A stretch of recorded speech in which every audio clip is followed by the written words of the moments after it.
जनक पेशे से एक बहुत अच्छी वकील थी, लेकिन कहते हैं ना, बहू कितनी भी बड़ी तोप क्यों ना हो, सास के सामने तो भीगी बिल्ली ही होती है। अरे जनक, क्या बात है? आज रोटी नहीं मिली अभी तक। ये तेरा कोर्ट नहीं है जो आज फैसला ना हुआ तो कल की तारीख मिल जाए। रोटी तो रोज वक्त में चाहिए। हाँ माँ जी, रोटी तो कब की बन गई। मैंने आपको कहा तो खाना खाने के लिए, आपने शायद सुना नहीं होगा। ओहो, जज नहीं हूँ मैं तेरे कोर्ट की, सास हूँ सास। कोई दलील फालतू की मत देना यहाँ। बहुत जानती हूँ मैं इन वकीलों को। अपनी बात ऊपर रखने के लिए झूठ बोलने में जरा भी नहीं सोचते। तभी वहाँ जनक के ससुर आ जाते हैं। अरे भाग्यवान, क्यों बेचारी के काम को कोसती रहती है हमेशा। मैं भी तो था वहाँ जब ये आई थी तुझे रोटी खाने को बुलाने के लिए। सास को तो अब गुस्सा आ जाता है कि कैसे किसी ने बहू की साइड ले ली। अरे वाह जी वाह, वो तो मैं जानती थी कि कोई ना कोई गवाह तो ये पेश कर ही देगी। पर मैं तो अब सीधा खाना खाकर सोने जाऊंगी।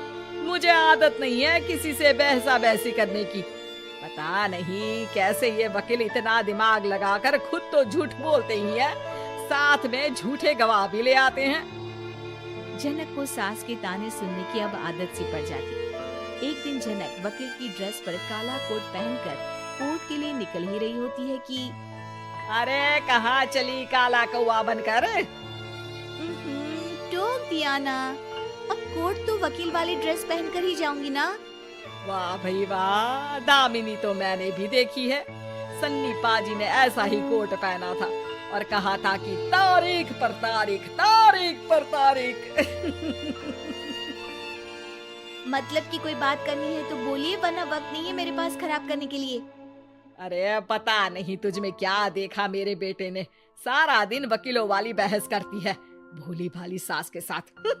अच्छा सुन, जो इतनी बहस मेरे आगे करती है ना, जरा अपने बॉस से कर ले, जो 1 साल भी ना हुए तेरी शादी को और काले कपड़े पहना दिए।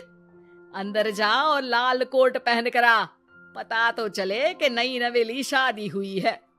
अरे माँ जी, कोर्ट में मेरा बॉस क्या करेगा? ये तो पूरे देश की ड्रेस है वकीलों के लिए। लेकिन सास तो ठहरी सास। अच्छा, तो कोई जरूरत नहीं है 2-4 साल कोर्ट जाने की। शादी थोड़ी पुरानी हो जाए तब इजाजत दे दूंगी मैं तुझे काले कपड़े पहनने की। अब क्या था, मन मारकर जनक को लाल रंग का कोट पहनकर कोर्ट जाना पड़ता है। उसके जाने के बाद आहा, बढ़िया, ये पूरे देश की ड्रेस की बात करने वाली। अरे पहना दिया ना लाल कोट।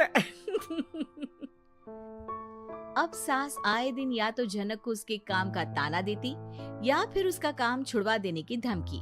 तंग आकर एक दिन जनक पति से कहती है, मैं सोच रही हूँ कि कोर्ट जाना बंद ही कर दूं। अरे क्यों यार, इतना अच्छा करियर है, क्यों छोड़ने की सोच रही हो? अरे लाल रंग का कोट पहनकर जाना पड़ता है। हर बात पर सास ताना देती है कि वकील तेज होते हैं, सवाल जवाब करते हैं, झूठी दलीलें देते हैं। अरे तो ठीक है ना, वो जो कहती है अपनी समझ से कहती है, लेकिन तुमको तो पता है ना कि सच्चाई क्या है। जनक को पति की बात से हौसला मिलता है कि तभी घर पर कुछ लोग आ जाते हैं। अरे आइए पंच साहब, कैसे आना हुआ? अरे भाई साहब, सुना है कि आपकी बहू वकील है। तभी वहाँ सास आ जाती है। हाँ है तो, लेकिन क्या हुआ? फिर कहीं बहस कराई क्या? अरे हम तो खुद दुखी है उसके व्यवहार से। अरे भाभी जी, आपको तो पूरा मोहल्ला जानता है कि आप कितना बोलती है। फिर हम यहाँ बहू रानी की कोई शिकायत नहीं, बल्कि अपनी परेशानी लेकर आए हैं। ससुर जी खुश हो जाते हैं। हाँ, मैं भी बहू को बुलाता हूँ। जनक वहाँ आती है, सबको नमस्ते करके बैठ जाती है। बहू रानी, हमारे गांव में बड़ी मुसीबत आ गई है। अब तो पूरे गांव की जिम्मेदारी मानो तुम्हारे कंधों पर है। अरे ना ना, इससे तो घर की जिम्मेदारी पूरी नहीं होती, ये गांव की जिम्मेदारी क्या लेगी? भाभी जी, आप चुप हो जाओ, यहाँ पढ़े लिखे लोगों की बात हो रही है।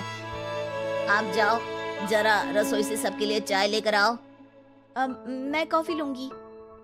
हाँ हाँ, वकील साहिबा के लिए कॉफी। सास सर पैर सब पटक कर वहाँ से निकल जाती है। बहू, गांव में पानी नहीं आ रहा है, पड़ोसी राज्य ने हमारा पानी रोक रखा है। इसका मामला तो बड़े कोर्ट में चलेगा पंच जी, लेकिन ऐसा क्यों? वो राज्य हम लोगों से पानी के पैसे मांग रहा है। अब आधे गांव में पानी की सप्लाई खत्म हो गई है बहुरानी। अच्छा पंच साहब, बात गांव की है तो मैं जरूर केस लड़ूंगी। यहाँ एक बार फिर सास की एंट्री हो जाती है। अरे वाह जी वाह, ये काम करवा लो, आप हमारी बहू से बहुत अच्छा करती है। मैं हूँ सीधी सादी सास। इस लड़की ने कैसे लड़ लड़ कर मुझे साइड कर रखा है, ये तो अब आपको पता चल ही जाएगा। अरे भाभी जी, आपकी आवाज तो पूरे गांव को सुनाई पड़ती है जब आप बहू रानी को सुंदर वचन सुना रही होती हैं। अरे वकील बहू मिली है, फक्र करो फक्र।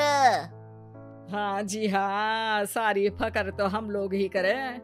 खैर, अब जो केस लड़ेगी और पानी गांव में आ जाता है तो पंच साहब लिख कर देना होगा कि हैंड पाइप में सबसे पहले मेरी बाल्टी और घड़ा भरेगा।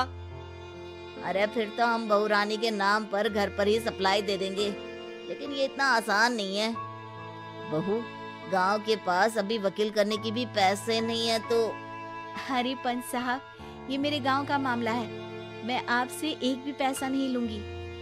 सास को बहू की बात पर गुस्सा आ जाता है, लेकिन सबके जाने के बाद झनक मन लगाकर गांव की परेशानियों को दूर करने में लग जाती है।